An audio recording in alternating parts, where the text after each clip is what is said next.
I'm Harvey Goldsmith. I'm the producer of On Blackheath, the first one. We did that big event in Hyde Park for the Diamond Jubilee, which is kind of food and music.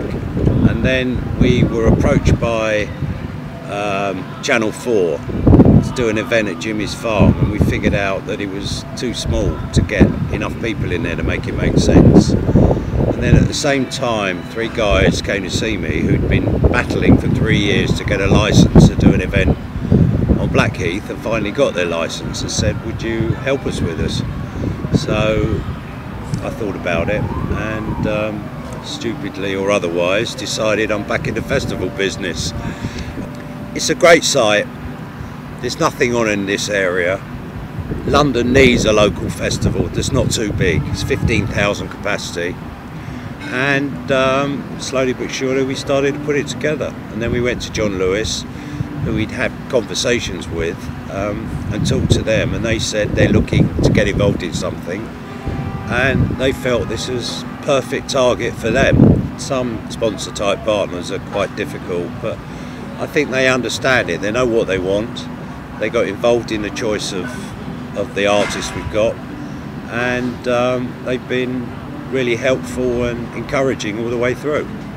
The festival thing is definitely at its peak. I think people want value, and they want something different. They want an experience they can enjoy, and hopefully that's what we're trying to do. And as we grow it, we'll come up with some other ideas that make it more interesting. The last festival that we promoted was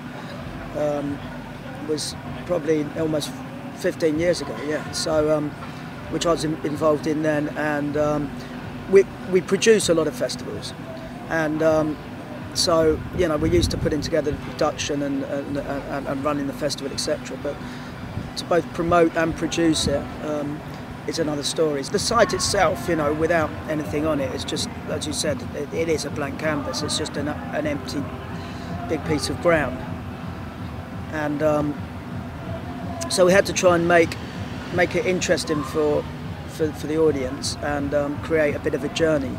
So when we were laying out the site, you know, we thought, you know, we'd have some different areas, and that's why we brought the food element into the festival. You know, we thought it'd be nice, you know, when people come in, you know, there's a bit of a sort of cul-de-sac with some nice food, and the food stage, and the Giz's chef's tent, and we've got stage 2, you know, up on the right from the entrance. So there's a bit of a journey as you walk through the festival, and it's not just, you know, a big open arena. As far as you know, bringing things into the festival to make it interesting, we spent a lot of time on our sort of site look and feel and decor, and we used Strong & Co, who they're behind the Shangri-La area at Glastonbury, and Debs Armstrong, who runs the company I've worked with for many years, and we do a lot of projects together, and she's come in with her team and created a really nice look and feel for the festival.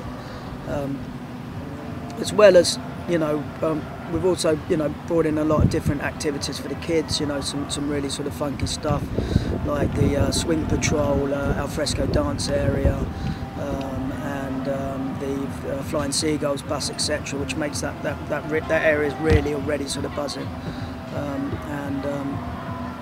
and also try to make the standard things like bars and the food stalls a bit more diverse and interesting. You know, the bars are in colourful Indian tents, and the food stalls are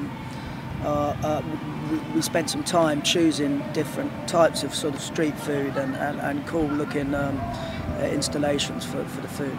When we were looking at a stage, we wanted something that's, you know, versatile, but it's not going to take a too long a time to build. It's a short build time. You know, we started on site on the Sunday, the stage came in on the Monday, and it was up and done on the Wednesday. So we went to Serious Structures and we looked at the Nova roof system. We've gone a lot deeper than you normally would for this size festival. It's, you know, it's only 15,000 capacity, but we've gone for 24 metres now on the depth. It's 19 metres wide, but it's very deep mainly because of the Saturday and the acts that we've got with Massive Attack and Grace Jones. Massive Attack have got a big video package, and so we had to fit in the footprint of that, but still give enough room for Grace and Aloe Black to perform downstage of that. So we had to put an extra 2 bays in to what you'd normally do for a standard size stage of this kind, and we also added some extra wings on the side, you know, for more space, for changeovers, etc. I work very closely in a lot of productions with Britannia Rome and PRG for sound and lights, and for lighting, basically I took the Massive Attack, you know, rig, and we sort of adapted it to you know, to what they had, and added some other bits and pieces in. We also got an endorsement from Martin Professional, and they gave us a bunch of kit, including 50 Rush strobes, which are really nice pieces of kit, and we put 25 of them on the main stage rig, which I think looks fantastic, and I haven't seen them before used as such at a festival. And you can map them and put words within the unit. So you know, it's a really good, nice piece of kit.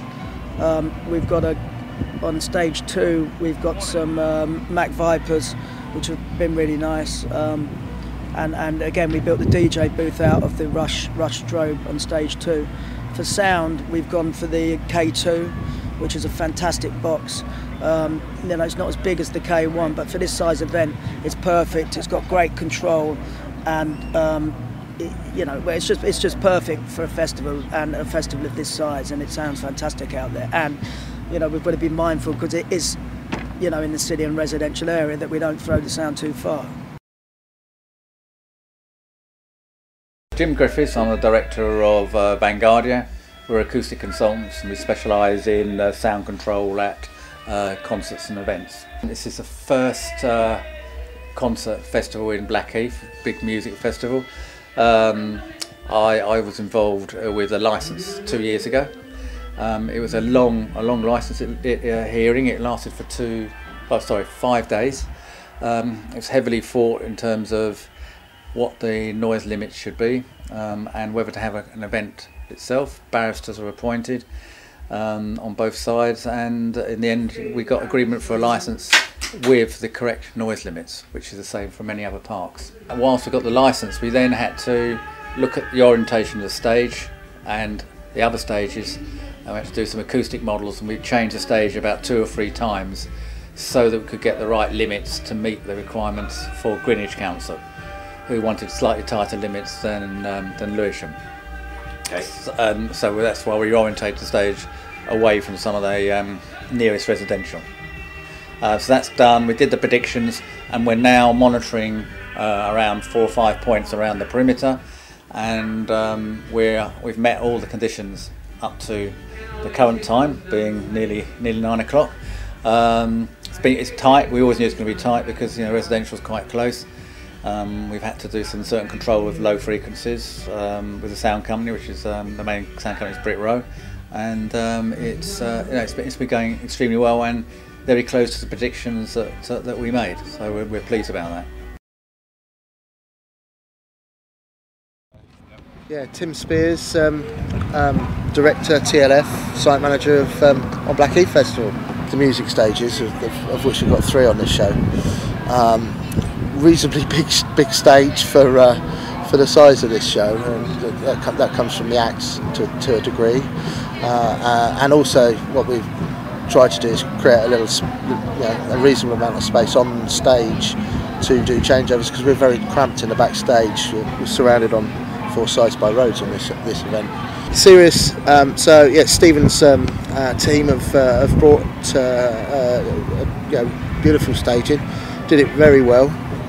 Really efficient, and didn't mess my grass up. So quite glad with all of that. And you know, they've let us cut holes in the stages for all sorts of fun bits that we'll see later on today with Grace. And it's been really good. And then on the smaller stages, Ali's stage have put in the smaller stages for us in the big tops, and various other different platforms and decks around the site. So they're a good team to work with as well. Everybody around this event is, you know, the local residents and the Blackheath groups and families that that have vested interest in it.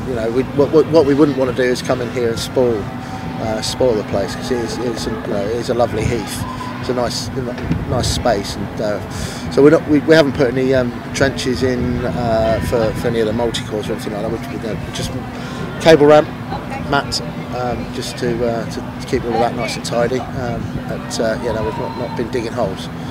Obviously, we want to come back and do it again and again, and the only way that we're going to be able to do that is to keep people on the side.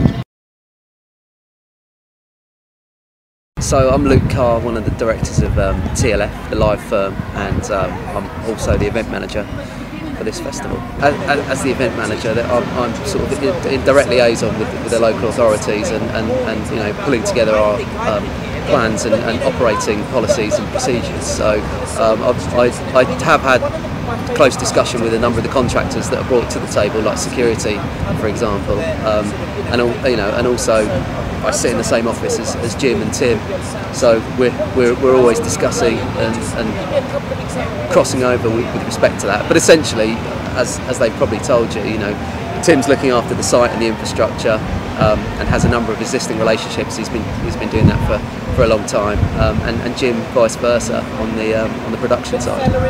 We were approached by the promoters last year with a view to looking at doing the festival in 2013.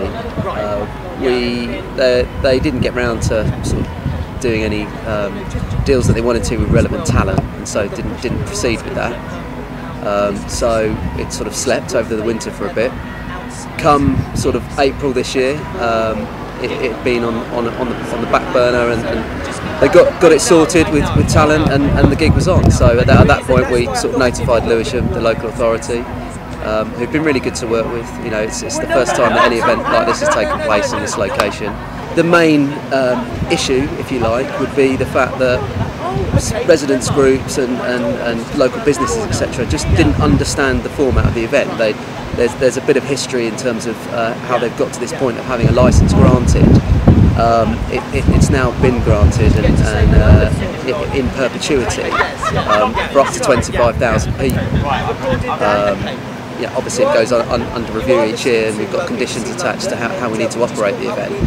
But I think it comes from not understanding the format, and I've always said all along that we'll come in and do what we do and deliver a professional job and engaging and communicating with the local authorities and residents, etc., just so that everyone's aware of what our plans are and how we operate them.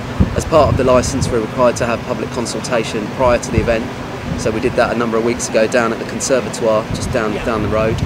And as an additional requirement is that we do that after the event, which we would do anyway. So they get an opportunity to feedback, and we've had since we've been on site.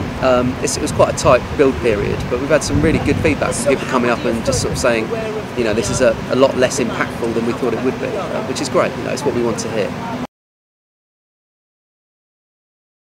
The first thing we look at is the calculations on how many people they want to get on site, and how many lanes we can get people in safely with. Look at the artists, see what sort of crowd that they're going to bring in. We're not expecting any issues with the artists that are on Blackheath this year at all. Sitting down with the local authorities, the promoter, and discussing what they're expecting really.